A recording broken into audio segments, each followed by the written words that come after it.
quedado el día de ayer, en la enfermedad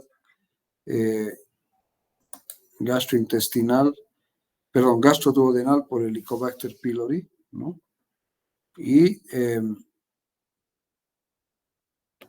un segundito, por favor, voy a usar mi otra computadora. Bien, entonces, ¿cómo se define? Se define por la presencia activa en la mucosa gástrica de la bacteria, asociada o no a síntomas y signos de inicio insidioso y tiempo de evolución de mediano o largo plazo, ¿ya?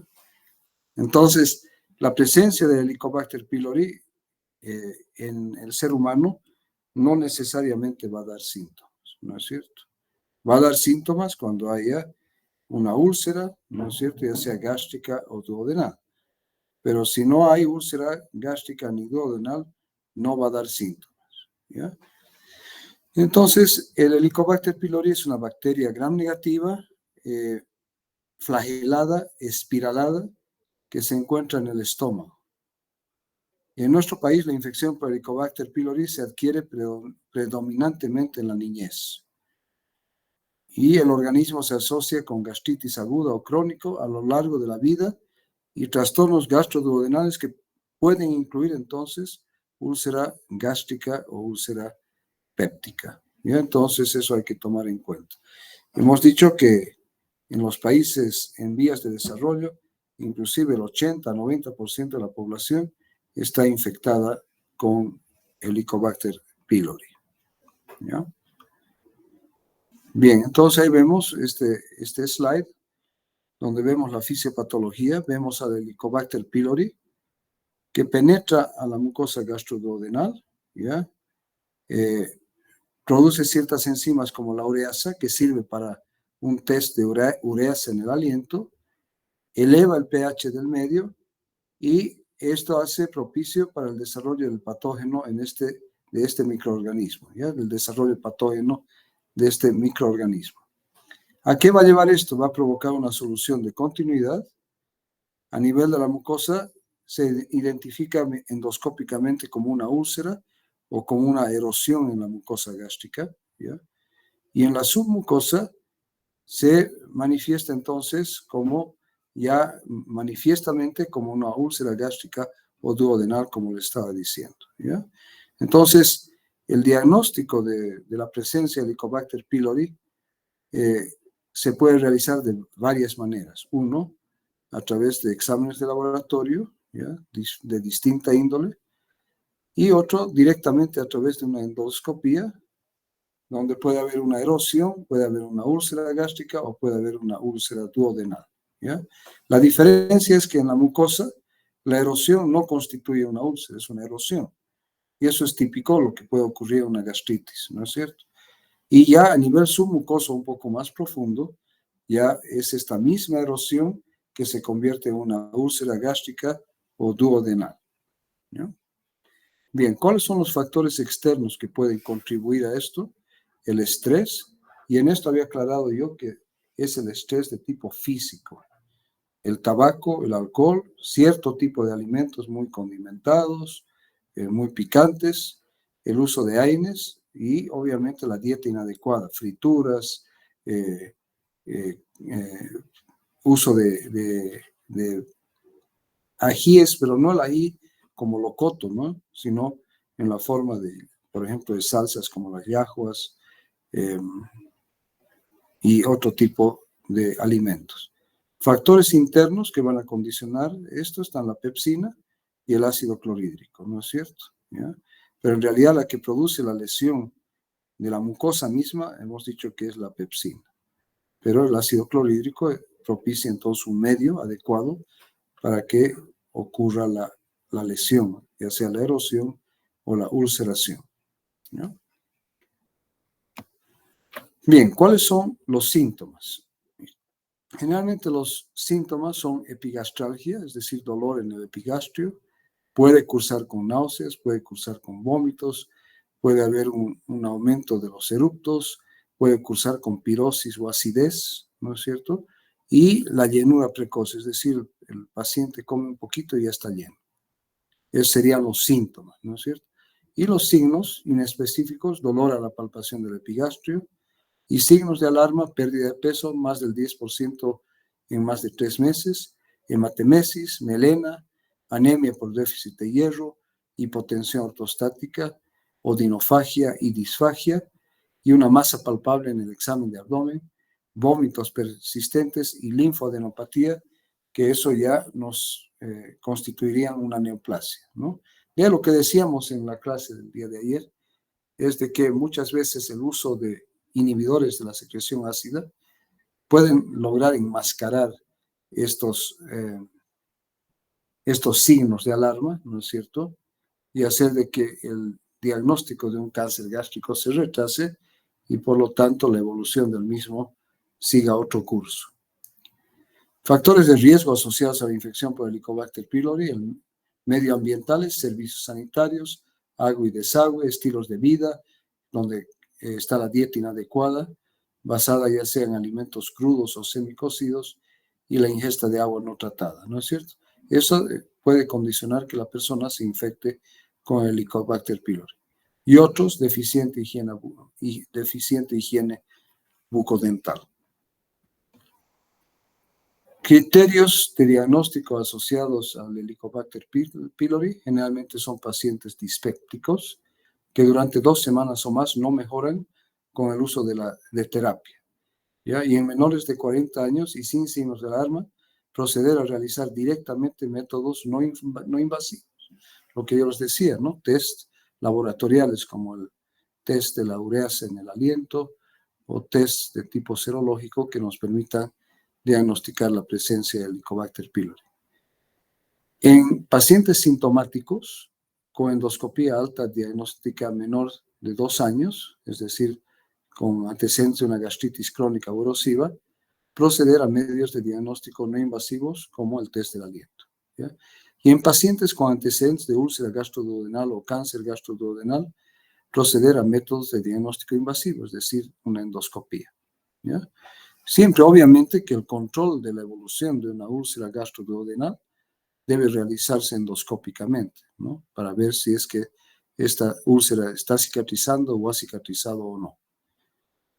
¿Ya? Bien, entonces el método diagnóstico invasivo consiste en una endoscopía digestiva alta y los no invasivos, los test laboratoriales, entre los que está uno de mayor sensibilidad, que es el test del aliento. La mayoría de los pacientes que tienen enfermedad ulceropéptica están infectados con Helicobacter pylori, ¿no es cierto? Entonces, en el caso de la úlcera duodenal, el 95% de los pacientes con úlceras duodenales puede evidenciarse la presencia de Helicobacter pylori. Y en los pacientes con úlceras gástricas, no pasé el slide, en los pacientes con úlceras gástricas, el 85% de los pacientes están infectados por Helicobacter pylori, ¿ya? Entonces, siempre considerar en un paciente con enfermedad ulceropéptica que probablemente esté infectado el paciente con Helicobacter pylori.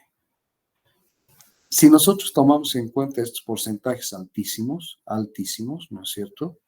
Tanto en la úlcera duodenal, fíjense que es casi del 100%, y en la úlcera gástrica, que es altísimo también, del 85%, podemos afirmar, ¿ya?, que todo paciente que tiene enfermedad ulceropéptica, ¿ya?, todo paciente que tiene enfermedad ulceropéptica, en el 90% de los casos se va a poder detectar la presencia de Helicobacter pylori, ¿no?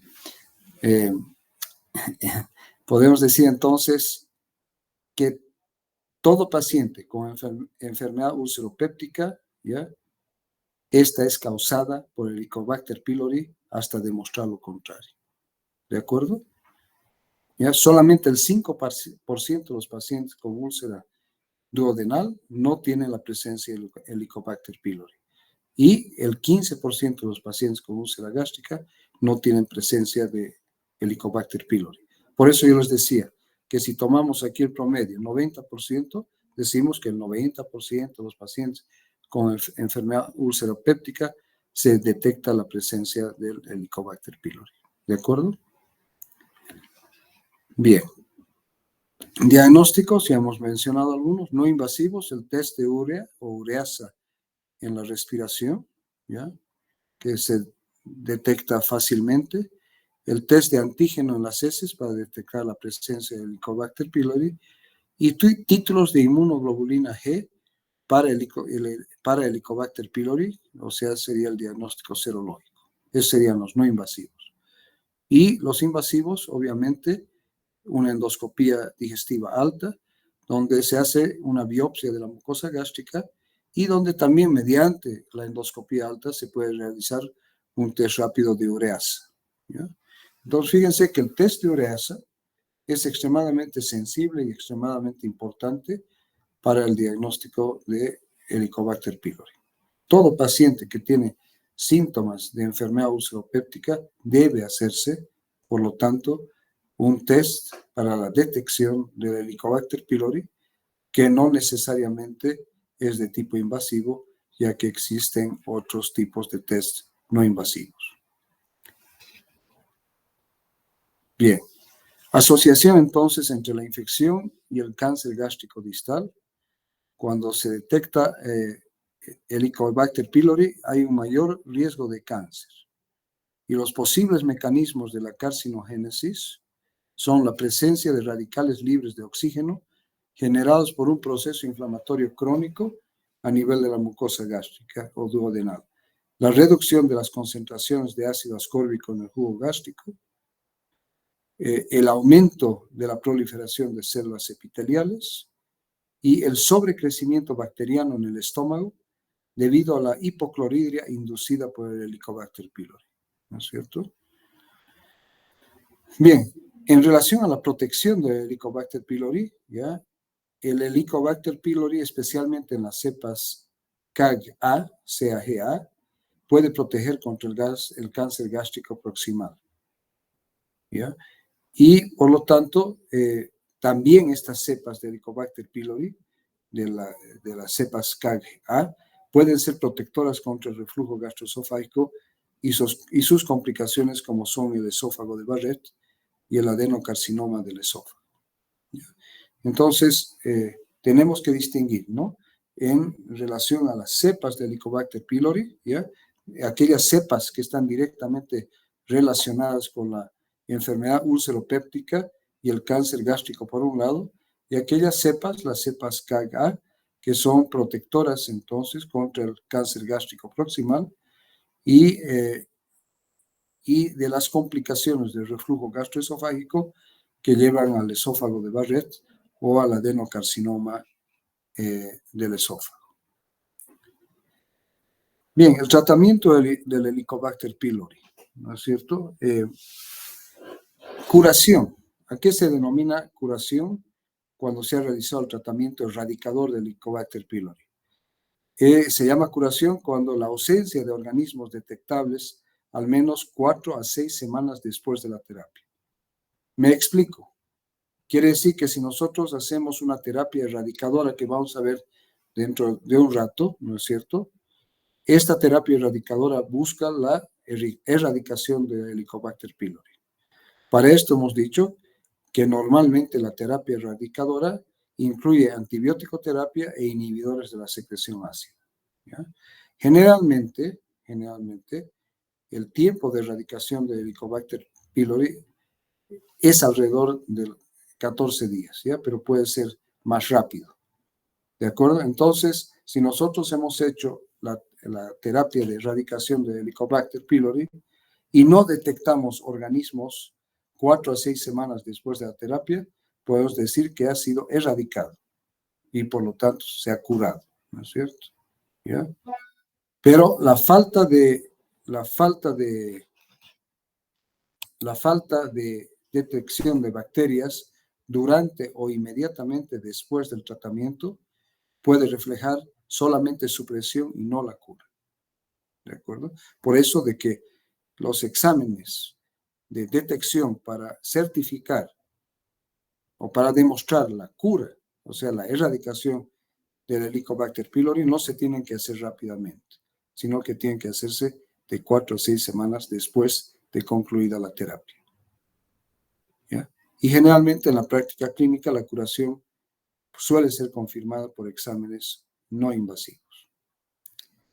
La susceptibilidad in vitro no es lo equiparable con el éxito in vivo. Quiere decir que los resultados fuera del organismo no siempre son lo mismo en el organismo, ¿ya? El pH gástrico bajo puede inactivar o reducir la eficacia de ciertos antibióticos. La capa de gel mucoso puede limitar el acceso a los antibióticos contra el Helicobacter pylori. Y el Helicobacter pylori posee un glicocálix grueso en vivo que de cierta manera lo protege. O el Helicobacter pylori puede presentar una resistencia a los antimicrobianos, ¿no es cierto? Y por último, las alteraciones de la motilidad también pueden afectar el resultado del tratamiento del Helicobacter pylori. En la terapéutica propiamente dicho, existe diversos esquemas de tratamiento y vamos a ir mencionando algunos de ellos. Pero el triple tratamiento clásico que se realiza durante 14 días incluye un inhibidor de la bomba de protones, que tradicionalmente ha sido el omeprazol, a una dosis de 20 miligramos, ¿ya? Más claritromicina 500 miligramos, más tradicionalmente la amoxicilina 1 gramo cada 12 horas durante 14 días, ¿de acuerdo? Cuando existe algún problema, por ejemplo, de hipersensibilidad a la amoxicilina puede ser reemplazada por el metronidazol a una dosis de 500 miligramos. Pero la terapia triple tradicional clásica incluye al omeprazol 20 miligramos cada 12 horas, claritromicina 500 miligramos cada 12 horas y amoxicilina 1 gramo cada 12 horas durante 14 días. ¿Ya? También se puede sustituir la amoxicilina con la tetraciclina, ¿no? 500 miligramos también de la misma manera en el mismo esquema. Entonces, este es el tratamiento o la terapia triple tradicional. Asociación de un inhibidor de la secreción con 2 antibióticos. El tratamiento cuádruple, también por 14 días, incluye un inhibidor de la bomba de protones, que también puede ser el omeprazol o el lansoprazol o el pantoprazol, ¿no? 2 veces al día también cada 12 horas. Aquí incluimos ya directamente al metronidazol, 500 miligramos, pero 3 veces al día, cada 8 horas. Y añadimos el subsalicilato de bismuto, que ahí hay un producto que están viendo el bismuto más famoso en el mundo, es el Pepto-Bismol, que lo encontramos aquí también en nuestro medio. 525 miligramos de subsalicilato de bismuto. Y aquí incluimos un antibiótico más, que es la tetraciclina, 500 miligramos 4 veces al día. Entonces, fíjense que aquí ya el esquema cuádruple de tratamiento es diferente al triple tradicional. ¿Ya? Otro esquema de tratamiento es un antagonista del receptor H2, ya les he dicho cualquiera, 2 veces al día, más subsalicilato de bismuto 525 miligramos, más metronidazol solamente 250 miligramos, más tetraciclina 500 miligramos, pero en este esquema se utilizan 4 veces al día. ¿Ya? El único que se usa 2 veces al día aquí es el antagonista, del receptor H2, ¿ya? Que cambia. Es decir, sustituimos el inhibidor de la bomba de protones por un antagonista del receptor H2 2 veces al día. ¿Ya? He tenido un lapsus ahí, van a disculpar. Aquí es los antagonistas del receptor H2. El más utilizado en este caso vendría a ser la famotidina 20 miligramos, ¿ya? Cada 12 horas, pero se puede utilizar también la ranitidina 150 miligramos cada 12 horas. ¿Ya? Pero se ha demostrado que son más eficaces en el tratamiento erradicador los inhibidores de la bomba de protones. Bien, aquí tenemos otros esquemas de tratamiento. Tenemos las terapias largas, ¿ya? Las terapias largas, donde tenemos distintos esquemas de tratamiento. Entonces tenemos, fíjense a este lado, omeprazol 20 miligramos 2 veces al día, más amoxicilina 1 gramo 2 veces al día, más claritromicina 500 miligramos 2 veces al día, o metronidazol 500 miligramos 2 veces al día. Y ahí fíjense que ya varía. En este esquema triple habíamos dicho que la duración del tratamiento clásico es de 14 días, pero hay esquemas que solamente se utiliza 7 días y hay otros esquemas que se utilizan solamente 10 días. En conjunto, la tasa de erradicación de Helicobacter pylori usando este esquema tradicional, ya sea por 7, 10 o 14 días, obviamente que se incrementa la erradicación si se hace por más tiempo, es decir, por 14 días llega del 80 al 86%. Otro esquema es el lansoprazol, 30 miligramos cada 12 horas, 2 veces al día, más amoxicilina, ¿ya? 1 gramo también cada 12 horas y claritromicina 500 miligramos también 2 veces al día cada 12 horas. Aquí lo que hemos hecho en el tratamiento triple tradicional, hemos reemplazado el omeprazol por el lansoprazol de 30 miligramos. La duración de días también puede ser 7, 10 o 14. Y la tasa de erradicación es similar a la tasa de erradicación con el esquema clásico triple. Otro esquema es omeprazol 20 miligramos, subcitrato de bismuto 120 miligramos cada 6 horas, más metronidazol 500 miligramos cada 8 horas, más tetraciclina 500 miligramos cada 6 horas. Fíjense de aquí, utilizando la misma duración de días, se incrementa la tasa erradicadora al 95%. ¿Qué es lo que ha variado aquí? Hemos incluido, además de, hemos cambiado, ¿no es cierto?, la claritromicina y la tetraciclina por el y la claritromicina y la amoxicilina la hemos cambiado por metronidazol y tetraciclina, ¿no es cierto? Perdón, ¿saben qué? No se me estaba cambiando. Aquí está, perdón, discúlpenme. Ya, entonces hemos cambiado en este último esquema.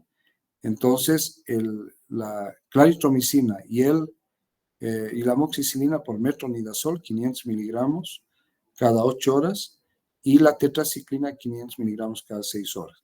Mantenemos la duración en días, 7, 10 o 14 días, pero fíjense cómo se incrementa la tasa de erradicación al 95%.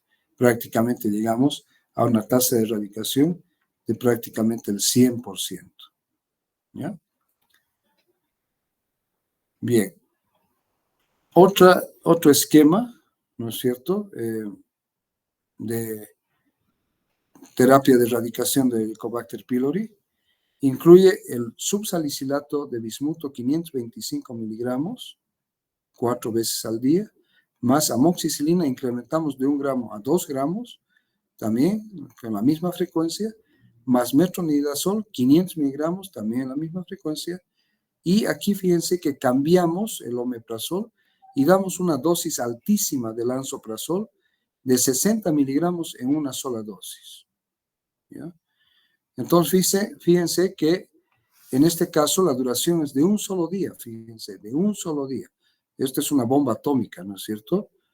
Entonces, pacientes con dispepsia y presencia de Helicobacter pylori, la tasa de erradicación es del 95% y es un solo día. Otro esquema que se utiliza 14 días, ¿no? Es el omeprazol 20 miligramos, 2 veces al día, más la amoxicilina 1 gramo, la claritromicina 500, y aumentamos el metronidazol también 500, 2 veces al día. Fíjense que aquí utilizamos 3 antibióticos, ¿no es cierto?, y un inhibidor de la secreción ácida. Y la tasa de erradicación con este esquema llega al 90%. Pero aquí fíjense que la duración son 14 días. Tal vez la diferencia en el primer esquema de duración de un solo día está en la alta dosis del lansoprazol, ¿no es cierto? Bien. Terapias cortas, ¿no? Fíjense que esta terapia es de solamente 5 días, solamente 5 días, y utiliza claritromicina 250 miligramos 2 veces al día, amoxicilina 1 gramo 2 veces al día, metronidazol, fíjense que la dosis cambia a 400 miligramos 2 veces al día, y utilizamos lansoprazol 30 miligramos 2 veces al día, siendo un total de 60 miligramos en el día. La duración de este esquema es de 5 días. ¿Ya? En la población estudiada son pacientes con dispepsia por 3 meses o úlcera endoscópica y la presencia de Helicobacter pylori, y la tasa de erradicación con este esquema, que es corto, que son de 5 días, es de 90% o más. Entonces, son esquemas de tratamiento bien eficaces. Otros esquemas, ¿no? La terapia secuencial ya también. ¿En qué consiste la terapia secuencial? Su duración es de 5 a 7 días, ¿no? Primero tú utilizas lansoprazol, 30 miligramos 2 veces al día, ¿no es cierto? Por una duración de 5 a 7 días. Luego vas a incluir la amoxicilina, 1 gramo, también 2 veces al día, ¿ya? Y continúas con metronidazol o tinidazol, 500 miligramos 2 veces al día, y aumentas claritromicina, 500 miligramos 2 veces al día, y el lansoprazol, 30 miligramos 2 veces al día, ¿ya? En total, entonces, tiene una primera fase, ¿ya? De 5 a 7 días y una segunda fase de 5 a 7 días. La población estudiada en este caso han sido pacientes con dispepsia por 3 meses o úlcera endoscópica, ¿no? Y la tasa de erradicación es también alta, del 90%. La terapia concomitante, inhibidor de bomba de protones cada 12 horas, más amoxicilina 1 gramo cada 12 horas, más claritromicina 500 miligramos cada 12 horas, más metronidazol o tinidazol 500 miligramos también cada 12 horas. La duración en días, en este caso ya va variando de 7 días a 14. También son pacientes con dispepsia por 3 meses, úlcera endoscópica con presencia de Helicobacter pylori, y la tasa de erradicación es del 90%. Y luego tenemos la terapia híbrida, donde tenemos el lansoprazol 30 miligramos 2 veces al día, más amoxicilina 1 gramo 2 veces al día, más lansoprazol 30 miligramos 2 veces al día. No, perdón, está repetido aquí. Luego, por 7 días, perdón. Ahí está repetido. Y continuamos por otros 7 días con claritromicina, 500 miligramos cada 12 horas, y metronidazol o tinidazol, 500 miligramos también cada 12 horas, por otros 7 días. ¿Ya? Y nuevamente la tasa de erradicación es de alrededor del 90%. Bien, en este cuadro estamos solamente resumiendo, ¿no? La terapia triple, la terapia cuádruple, ¿ya? La terapia secuencial, ¿no? Y recordar que las dosis de inhibidores de bomba de protones, el omeprazol son 20 miligramos 2 veces al día en la terapia triple, o 40 miligramos diario en la terapia doble. Sin embargo, no es aconsejable realizar terapia doble, es decir, inhibidor de bomba de protones con un antibiótico, porque la tasa de erradicación no es buena.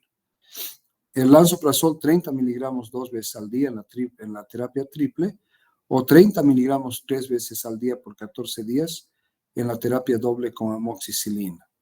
También yo no les aconsejo, ¿no?, utilizar mucho la terapia doble, porque su tasa de erradicación es más baja. Otro inhibidor de bomba de protones es el rabeprazol, 20 miligramos 2 veces al día por 7 días, o el pantoprazol 40 miligramos 2 veces al día por 7 días. También se puede utilizar el esomeprazol, 40 miligramos 2 veces al día por 7 días, y ese es el esomeprazol de magnesio, y el esomeprazol de estroncio, 49.3 miligramos diarios en la terapia triple. ¿Ya?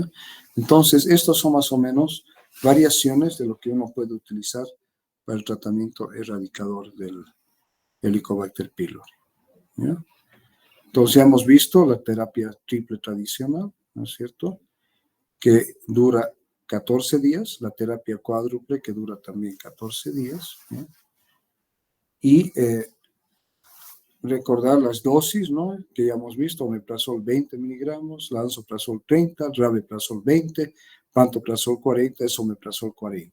Y dentro de los antagonistas de los receptores H2, Está la cimetidina, que hemos dicho que ya no se utiliza, 400 miligramos, famotidina 20 miligramos, esto obviamente 2 veces al día, la nisatidina 150 miligramos y la ranitidina 150 miligramos. ¿Ya?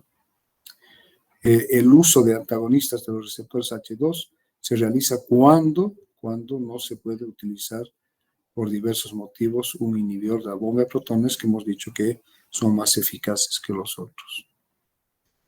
Bien, a pesar de todo lo que hemos visto, y hemos visto que hay tasas erradicadoras altísimas del 90 o más por ciento, puede presentarse una resistencia al tratamiento. ¿Ya? Entonces, ha sido documentada la resistencia de Helicobacter pylori en casos en que ha fracasado la terapia de erradicación, y esto evidenciado por biopsias o resultados de cultivo. ¿De acuerdo? Entonces, este aspecto es importante en pacientes con alto riesgo de complicaciones por la infección de Helicobacter pylori. Entonces, si uno ha utilizado cualquiera de los esquemas de tratamiento erradicador de Helicobacter pylori y persiste, ¿no es cierto?, la presencia del mismo, quiere decir que probablemente haya una resistencia de Helicobacter pylori al tratamiento erradicador.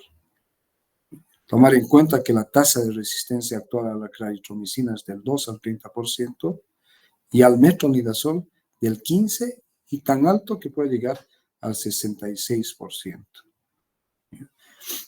La resistencia primaria a la claritromicina es un fuerte factor predictivo de riesgo al fracaso terapéutico, mientras que la resistencia primaria al metronidazol no siempre lleva a la falla terapéutica.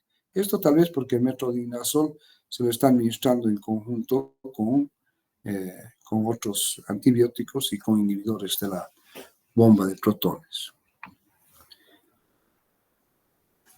El 70% de los pacientes en los que fracasa uno o más esquemas o regímenes de erradicación responde bien, ¿ya?, a la terapia triple, en el cual sustituimos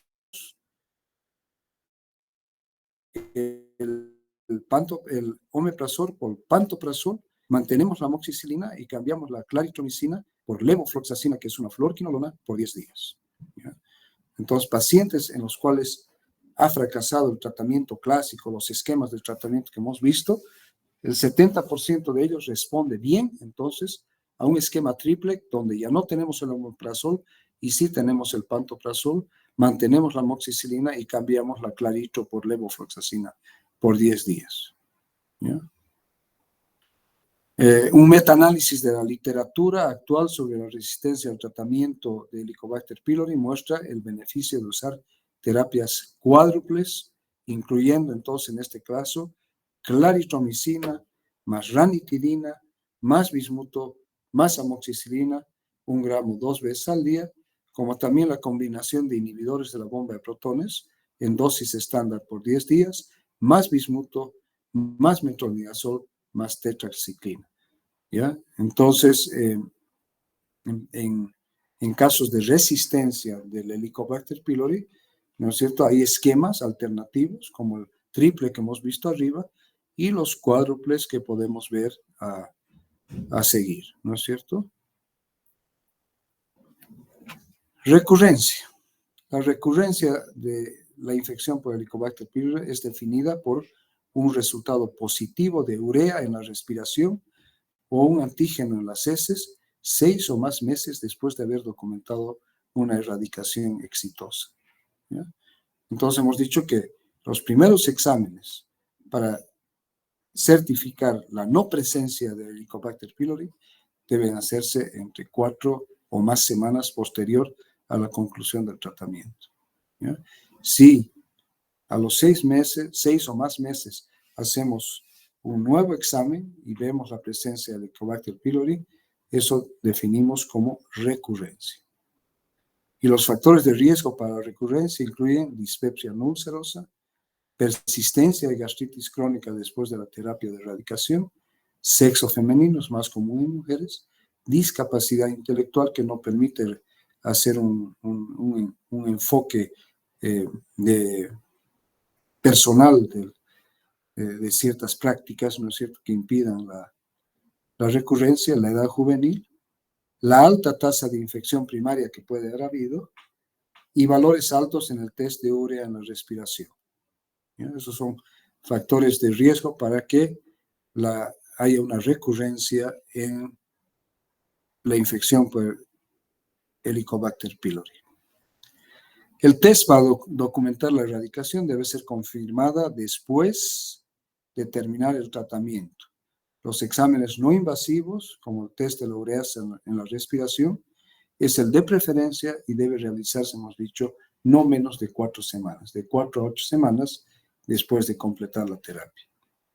Si la úlcera recurre después de la terapia de erradicación, debe investigarse más cuidadosamente la reinfección o el fracaso en la erradicación, realizando pruebas de infección activa, por ejemplo, directamente la toma de biopsia, realizar un examen histológico y el cultivo junto con pruebas de sensibilidad a los antibióticos. ¿Ya? Entonces, si ustedes se fijan, ninguno de los esquemas de tratamiento llega al 100% de erradicación. Llegan hasta el 95%, pero no todos llegan, ninguno llega al 100%. Bien, con eso concluiríamos la parte del Helicobacter pylori y hablaríamos de los antiácidos. ¿Ya? Recordad que durante muchas décadas el único tratamiento disponible para la enfermedad acidopéptica fue la neutralización del ácido gástrico con antiácidos, a pesar de la escasez de estudios controlados que documenten su eficacia. ¿Ya? Inclusive la leche, ¿no?, se utilizaba como tratamiento para la enfermedad ulceropéptica. Obviamente que en ese entonces no se sabía y nunca se había descubierto todavía la presencia de Helicobacter pylori como elemento fundamental en la enfermedad ulceropéptica. ¿Qué son los antiácidos? Son compuestos inorgánicos que neutralizan el ácido de forma inmediata y poco duradera. Son muy utilizados en la automedicación de síntomas relacionados con el ácido. ¿Ya? ¿Sí? Con el ácido. La combinación de magnesio y aluminio en el mismo preparado permite una acción rápida y sostenida y carece de efectos adversos importantes. Son recomendables únicamente los antiácidos no absorbibles. Por ejemplo, el bicarbonato de sodio se absorbe, ¿no es cierto? Y al absorberse, el bicarbonato de sodio puede causar desequilibrios hidroelectrolíticos en el paciente. ¿Ya? Perdón un segundo.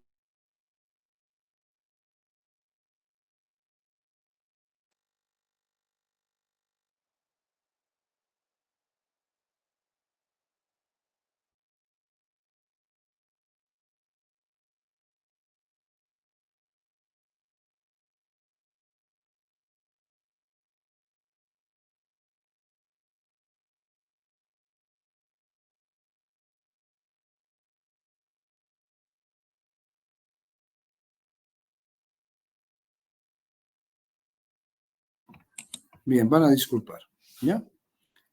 Bien, desde el punto de vista químico, ¿qué son los antiácidos? Son sales de cationes. Pueden ser monovalentes como el sodio, divalentes como el magnesio o el calcio, o trivalentes como el aluminio. ¿Cuál es el mecanismo de acción? Elevan el pH intragástrico de forma inmediata, ¿ya? Aumentando, ¿no es cierto?, el pH de 4 a 5 y disminuyendo la actividad proteolítica de la pepsina. Hemos dicho ya que la pepsina es la que causa la lesión física, ¿no es cierto? Farmacodinamia. Los antiácidos son bases débiles que reaccionan con el ácido clorhídrico gástrico para formar cloruros, agua y dióxido de carbono, por lo que neutraliza el ácido clorhídrico secretado y producen entonces un aumento en el pH gástrico. Son muy eficaces para neutralizar la acidez gástrica, muy eficaces. El problema es que son de acción corta, ¿ya? Son de acción corta. O sea, su efecto solamente es un antagonismo de tipo químico, ¿no es cierto? El antiácido se une directamente con el ácido y lo neutraliza, ¿no? Bien, se administran por vía oral, ¿ya? Es variable el grado en que se absorben los distintos antiácidos. los que contienen aluminio, calcio, magnesio se absorben menos que los que contienen, por lo que les decía anteriormente, el bicarbonato de sodio. Y son eliminados por orina y heces. Muchas veces, ¿no? Estos antiácidos, o bueno, generalmente vienen en dos formas, ¿no? Uno, en tabletas masticables, ya que uno mastica y deglute una o dos tabletas, o en forma líquida, ¿ya? En la forma de suspensiones que uno los toma también por vía oral. Bien, ¿cuáles son las principales interacciones farmacológicas específicas del aluminio y el magnesio? La unión a fármacos en el aparato gastrointestinal.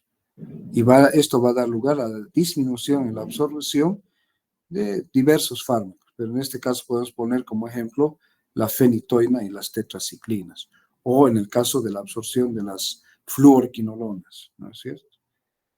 Generales van a aumentar el pH gástrico, ¿ya? Y van a provocar alteraciones en la absorción con una disminución de los ácidos débiles, ¿ya? Por ejemplo, en el caso del itraconazol, o aumento de las bases débiles, como en el caso de ciertos fármacos, ¿no? De diverso orden. Pueden producirse alteración en la reabsorción tubular con una disminución de los ácidos débiles, ¿ya? O un aumento de las bases débiles.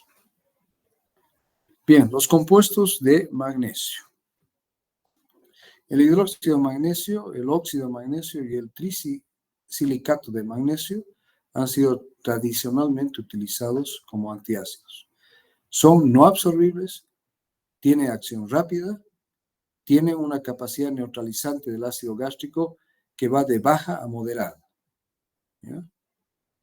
Entonces, entre estos, el cloruro de magnesio, ¿no es cierto?, tiene una biodisponibilidad del 15 al 30% y es excretado por el riñón. La posología se administra por vía oral en adultos y niños mayores de 12 años a una dosis de 1 a 3,6 gramos en 24 horas.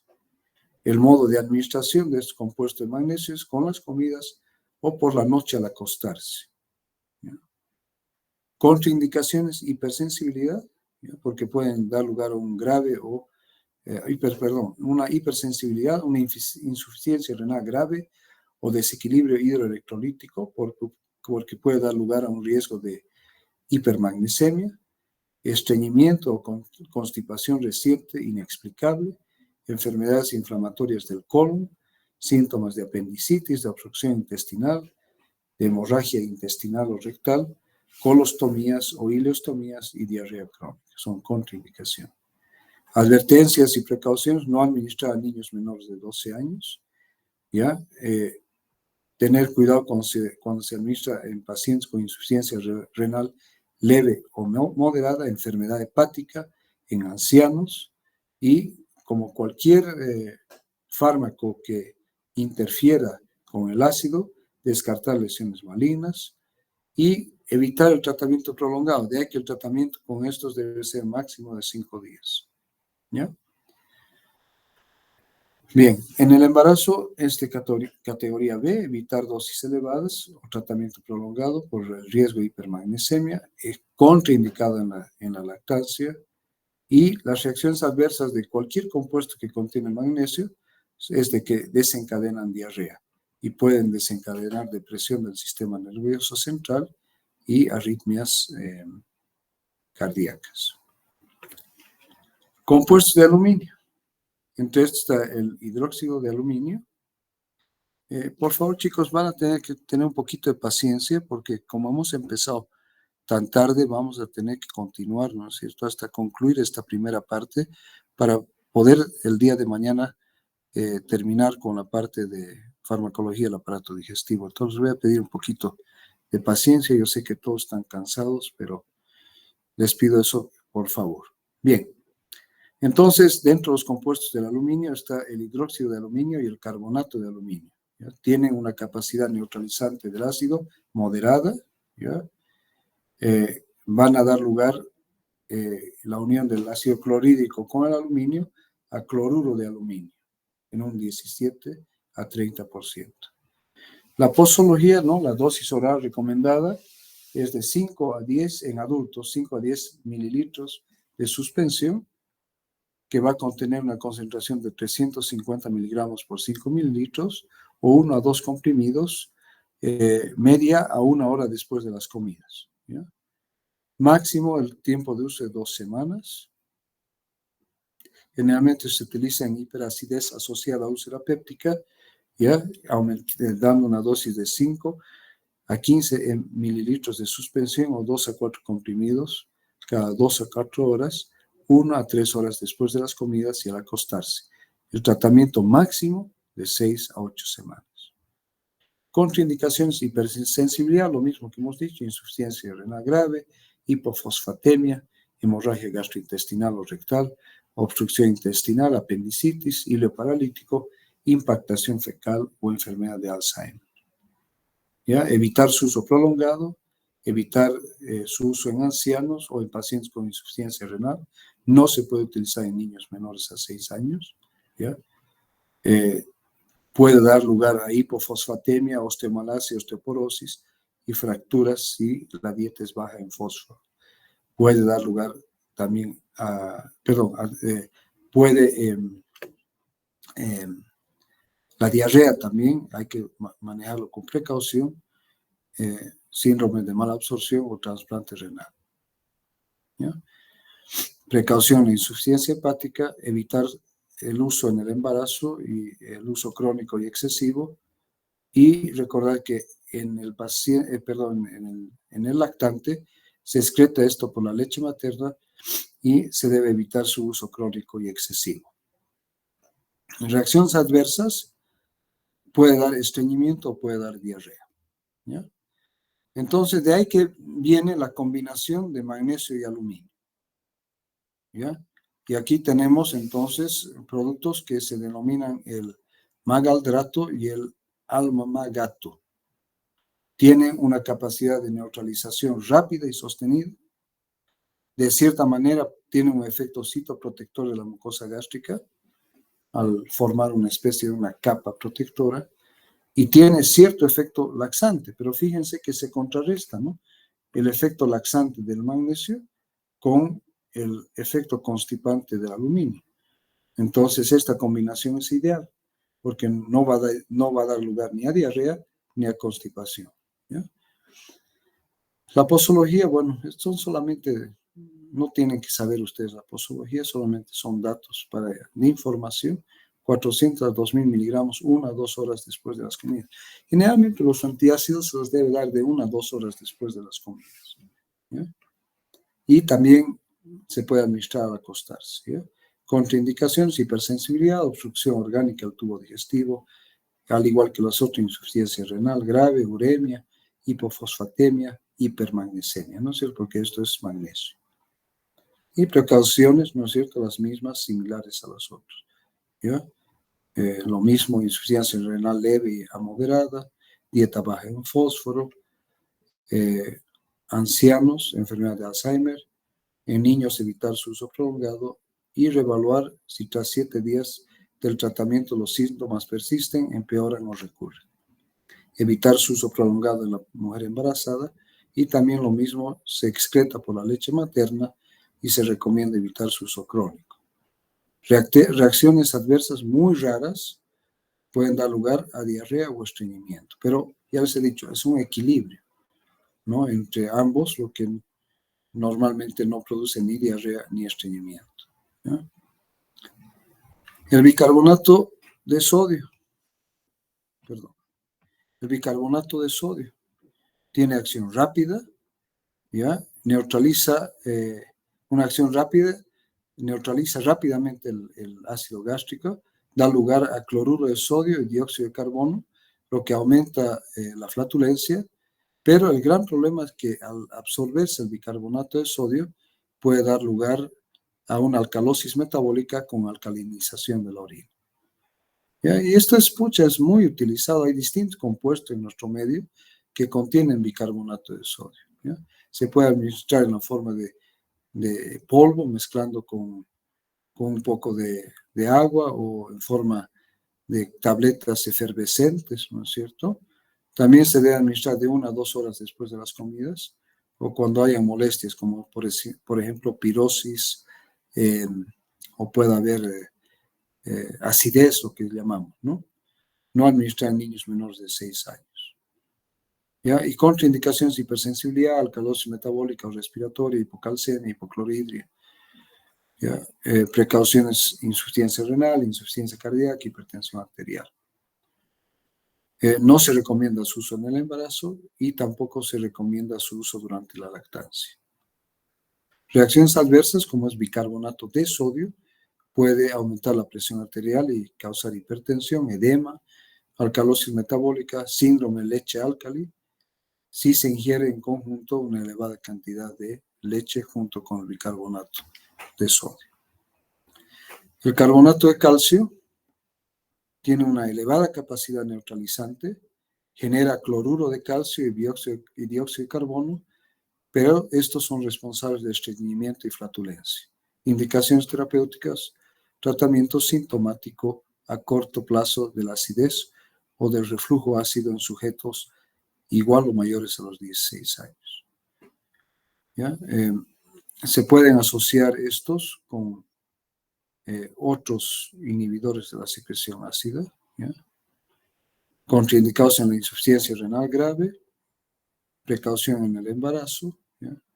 No debe utilizarse durante la lactancia y puede producir mareos, lo que los pacientes que utilizan carbonato de calcio no deben conducir ni manejar maquinarias. Y como principal efecto adverso, la cefalea.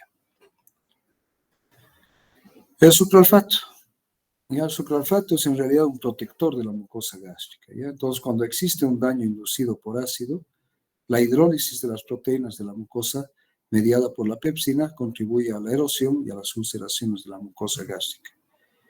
Y este proceso puede inhibirse mediante polisacáridos sulfatados, entre estos el sucralfato, que se conoce con el nombre también, entre otros, de carafate, y que está constituido por en realidad un octasulfato de sacarosa con adición de aluminio, 3.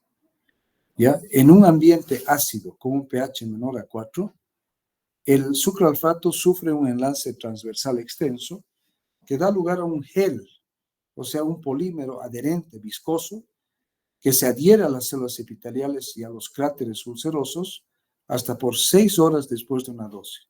Es decir, que forma una película de este gel, ¿ya? Adherido a la mucosa gástrica y a las ulceraciones, ¿ya? Pero para esto el pH debe ser menor a 4. Entonces, además de inhibir la hidrólisis de proteínas de la mucosa por la pepsina, el sucralfato puede tener efectos citoprotectores adicionales que incluyen la estimulación de la producción local de prostaglandinas y el factor de crecimiento epidérmico. Entonces, no solamente forman esta película protectora, que además pueden inducir a la formación de prostaglandinas citoprotectoras y el factor de crecimiento epidérmico, que, como su nombre indica, busca la cicatrización de las úlceras. Debido a que el sucralfato se activa por ácido, debe tomarse con el estómago vacío, por lo menos 1 hora antes de los alimentos, porque hemos dicho que el pH debe ser menor a 4. Es necesario evitar el uso de antiácidos en el transcurso de 30 minutos de una dosis del sucralfato. Y la dosis usual de este medicamento es de 1 gramo 4 veces al día en úlceras duodenales activas o 1 gramo 2 veces al día ya como tratamiento de sostén cuando ya se ha producido la cicatrización de las úlceras. ¿Ya? Bien, entonces aquí tenemos un cuadrito donde está el sucralfato, ¿ya? Solamente para resumir, se trata de una sal básica de aluminio y sacarosa que en el medio ácido, como el que existe en el estómago, se polimeriza, origina una pasta pegajosa y viscosa que se adhiere firmemente a las células epiteliales y sobre todo a las proteínas del cráter ulceroso y previene entonces la actuación de irritantes endógenos como son el ácido clorhídrico y la pepsina, como también exógenos, por decir, ciertos alimentos o ciertos fármacos, como los antiinflamatorios no esteroideos. Su efecto citoprotector se extiende durante 6 horas después de su administración. Contribuye a la curación de la úlcera, estimulando la síntesis local de prostaglandinas y óxido nítrico, incrementando como consecuencia el flujo sanguíneo mucoso y promoviendo la afluencia de factores de crecimiento a la zona lesionada, lo que favorece la cicatrización de la úlcera. ¿Ya? Bien. Uso terapéutico. Se usaba en el tratamiento de la enfermedad acidopéptica, hoy en día tiene indicaciones precisas. Tiene una gran ventaja para la profilaxia de úlceras por estrés, en inflamación y ulceración de la mucosa, es decir, en gastritis y otro tipo de lesiones de la mucosa, en las mucositis orales, en la gastropatía por reflujo biliar y en enema rectal en la proctitis por radiación, pacientes que están siendo tratados con radioterapia, y también en úlceras rectales solitarias mediante enema. ¿Ya? Solamente para recordar, debe tomarse con el estómago vacío, por lo menos 1 hora antes de las comidas. Ya hemos hablado de las dosis, 1 gramo 4 veces al día, en la úlcera duodenal activa, y el tratamiento de sostén de 1 a 2 gramos, perdón, de 1 gramo de 2 veces al día. Entre las características farmacocinéticas importantes, solo se absorbe el 3 al 5% de la dosis y el resto se elimina por la orina sin ser modificado. ¿Ya? Entonces ejerce una acción tópica que hemos dicho que es alrededor de 6 horas y se excreta en las heces. No se debe utilizar con antiácidos. ¿Ya?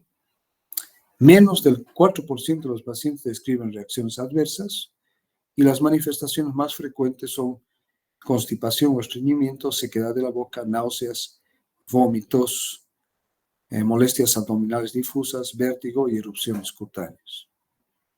¿Ya? Entonces, el tratamiento con sucralfato también obliga a reajustar la dosis de muchos fármacos porque modifica su absorción y su biodisponibilidad, como es el caso de antibióticos fluorquinoloicos, que hemos dicho que deben administrarse normalmente en el estómago vacío, como la ciprofloxacina, la norfloxacina, la fenitoína, la quinidina, el propanolol, digoxina, teofilina, aminofilina, algunas vitaminas liposolubles, tetraciclinas o warfarina, entre algunos. ¿Ya? Bien, otros protectores de la mucosa son las sales de bismuto coloidal.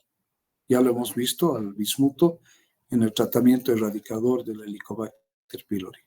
Pero también recordar que el bismuto coloidal tiene una acción local, basada también en la formación de una capa protectora sobre la mucosa. ¿Ya? Forma un coágulo blanquecino insoluble que se une a la superficie ulcerada, de la cual no puede ser eliminada al mezclarse con el contenido. ¿No? Entonces, el bismuto posee la capacidad de unirse a los aminoácidos y proteínas del nicho ulceroso, con lo que forma este coágulo que evita la acción de diversos irritantes y además disminuye la actividad de la pepsina. Posee, sin embargo, las sales de bismuto coloidal escaso poder antiácido y solo la combinación de ranitidina citrato de bismuto posee la capacidad de inhibir la secreción gástrica, pero en este caso no es por acción del bismuto, sino es por acción de la ranitidina. Bien.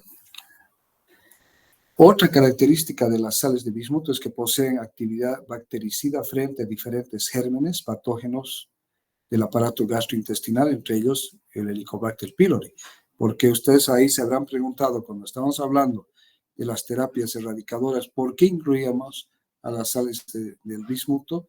Es justamente porque también tienen un efecto bactericida contra el Helicobacter pylori. ¿Ya? Bien, entonces, fíjense que el mecanismo es la formación de complejos de bismuto con la pared bacteriana, ¿ya?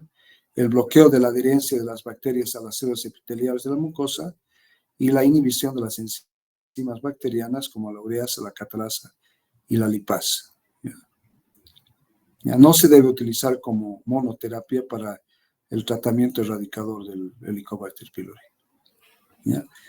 Entre las características farmacocinéticas, solo entre el 1 al 2% del bismuto es absorbido. La mayor parte se elimina con las heces, va unido a proteínas y su concentración oscila entre 10 a 20 microgramos por litro.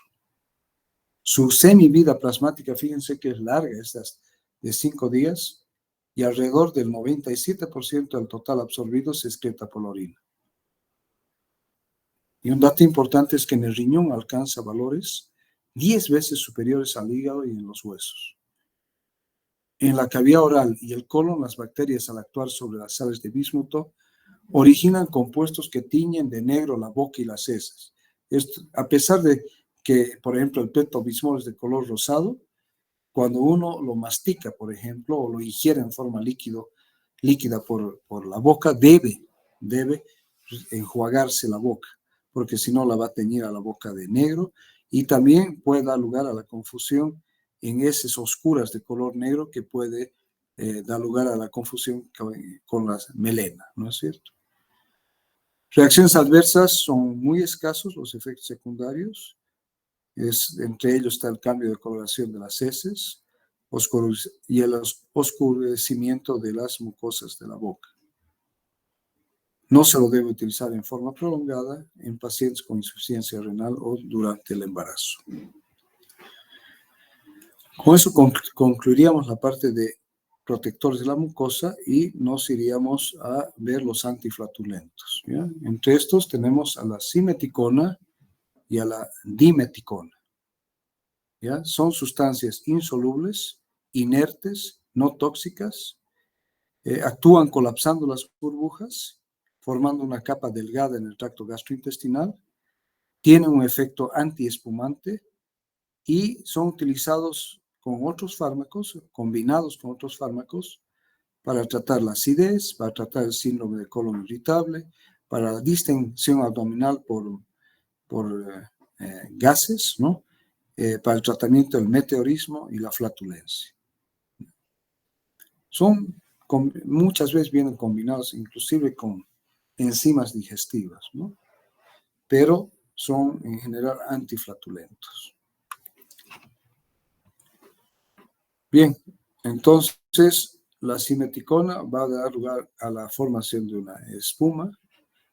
Son útiles también en el reflujo esofágico y se comporta como un agente tensoactivo. ¿Ya? Viene en presentación de comprimidos de 40 miligramos y la dosis en adulto varía de 40 a 125 miligramos al día. Pero como yo le estaba diciendo, esta muchas veces viene combinado con otros fármacos u otras sustancias. Esos serían entonces los antiflatulentos y veríamos ahora los procinéticos. ¿Ya? ¿Qué son los procinéticos? Son fármacos, ya vamos a terminar chicos, por favor, un poquito de paciencia. Son fármacos capaces de mejorar el tránsito del bolo alimenticio a través del tubo digestivo, aumentando la motilidad del tubo digestivo y mejorando la coordinación motora. El objetivo fundamental de estos es el de aliviar los síntomas digestivos supuestamente debidos a alteraciones en la actividad motora. Pero muchas veces también forman parte del tratamiento de los trastornos úlceropépticos porque favorecen el vaciamiento gástrico, es decir, o en el tratamiento de la enfermedad por reflujo gastroesofágico, ¿no? Entonces lo que hacen es promover el vaciamiento gástrico y disminuir con eso el reflujo gastroesofágico. ¿No? Dentro de estos tenemos a las benzamidas, donde está la metoclopramida, que es un medicamento, un fármaco antiguo, el cisapride y el cinitapride. ¿Ya? ¿Cómo es el mecanismo de acción de la metoclopramida? Es un agonista 5-HT de la serotonina presináptico, favorece la liberación de acetilcolina en el plexo mientérico. ¿Se acuerdan de los plexos mientéricos de Meichner y Auerbach? ¿Ya? Es un antagonista D2,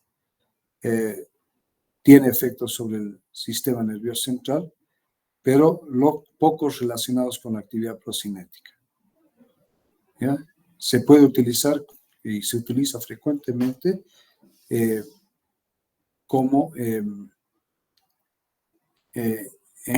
relacionados con en dolores o en sensaciones dolorosas del aparato digestivo, en reflejos motores y de vómito, ¿no? Entonces, la metoclopramida es antigua, es muy utilizado.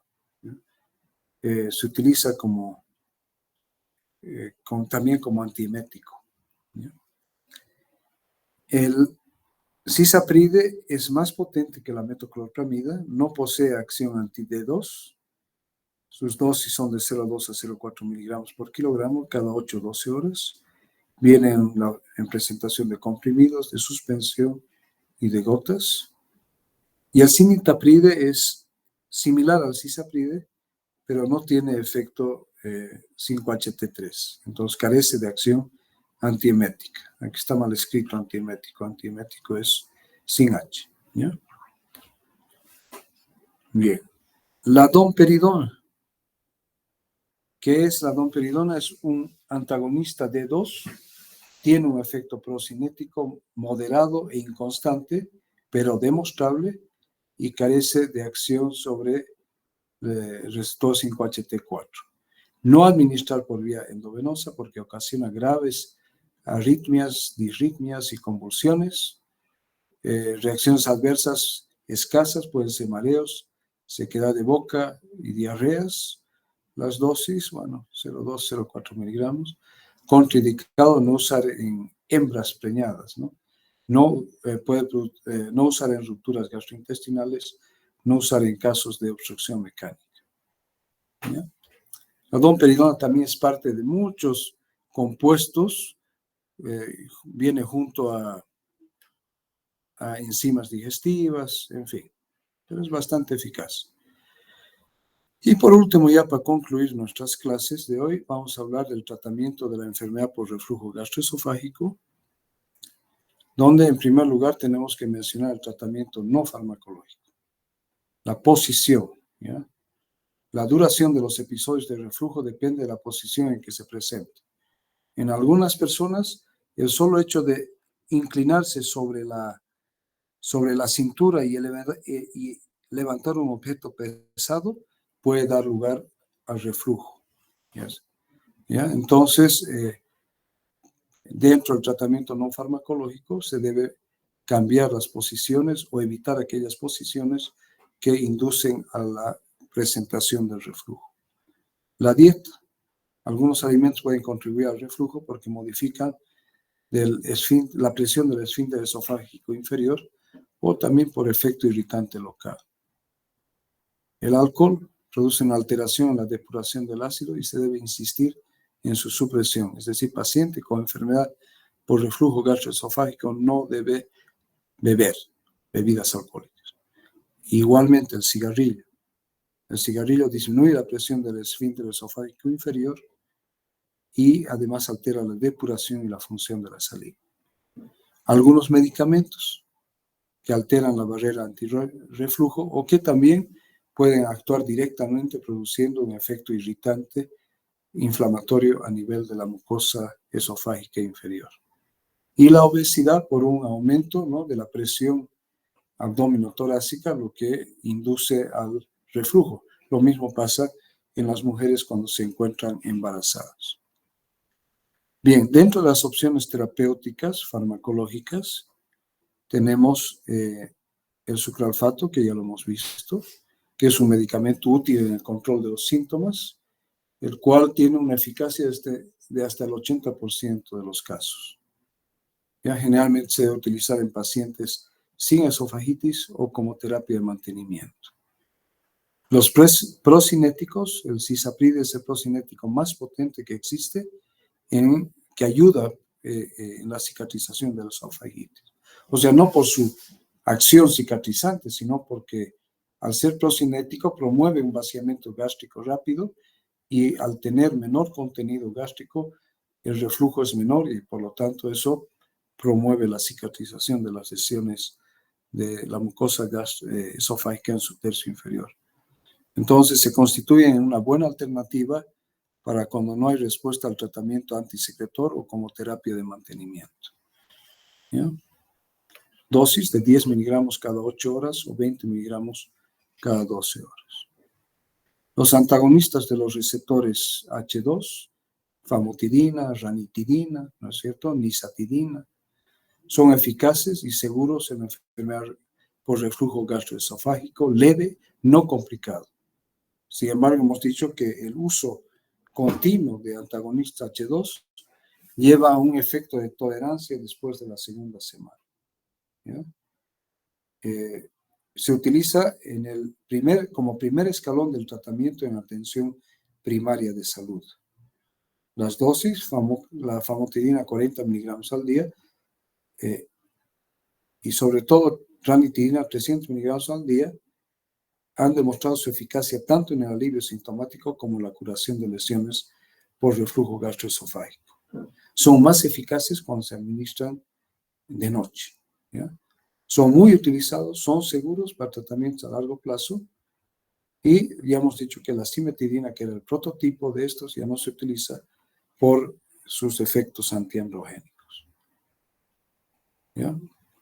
La curación en esofagitis de grado 2 a 4 es del 30 al 50% a las 4 semanas y del 65% si el tratamiento se prolonga durante 8 semanas. Entonces son eficaces, no son tan eficaces como los inhibidores de la bomba de protones, ¿ya? Pero son eficaces. Entonces los inhibidores de la bomba de protones tienen mayor rapidez en la remisión de los síntomas y menor incidencia en las recaídas tras el cese del tratamiento. ¿Ya? Las tasas de curación de la esofagitis por reflujo gastroesofágico son mayores y más rápidas que las que se obtienen con los antihistamínicos H2.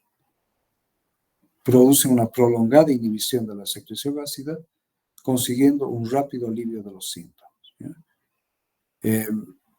La tasa de curación es alta, de alrededor del 70 a 80% a las 4 semanas y del 90% a las 8 semanas de tratamiento.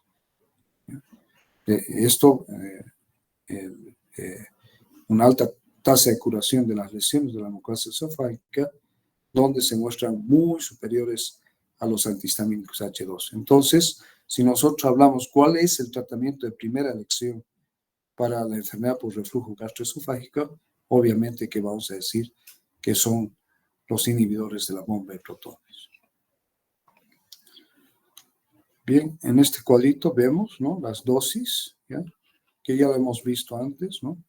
Aquí están los antihistamínicos H2, la cimetidina ya la ignoramos, la ranitidina 300 miligramos al día, la famotidina 40 miligramos al día, la nisatidina 300 miligramos al día y la roxatidina 150 miligramos al día.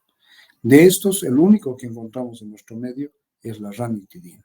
Infelizmente, el resto ya no se los comercializa y han sido sustituidos por los inhibidores de la bomba de protones. El omeprazol 20 miligramos al día, el lansoprazol 30 miligramos al día, el pantoprazol 40 miligramos al día, el rabeprazol 20 miligramos al día y el esomeprazol 40 miligramos al día. ¿Ya? Bien, con esto habríamos concluido, van a disculpar, ¿no? Entonces recordar este mensaje, que la medicina es un mar de incertidumbre por no saberlo todo y de impotencia de no poderlo todo. Pero ahí hemos escogido ser médicos y tenemos que seguir adelante. Entonces les pido nuevamente disculpas por los problemas que hemos tenido. Los días miércoles yo estoy de turno en el hospital y necesariamente tengo que utilizar mi laptop para poder dar la clase y con todos los problemas que hemos tenido, pero felizmente hemos podido concluir esta parte y mañana ya concluiríamos con el tema que corresponde al aparato digestivo. Entonces, muchas gracias, buenas noches y espero que tengan un reparador descanso. ¿Ya? Hasta mañana. Hasta mañana, doctor. Gracias.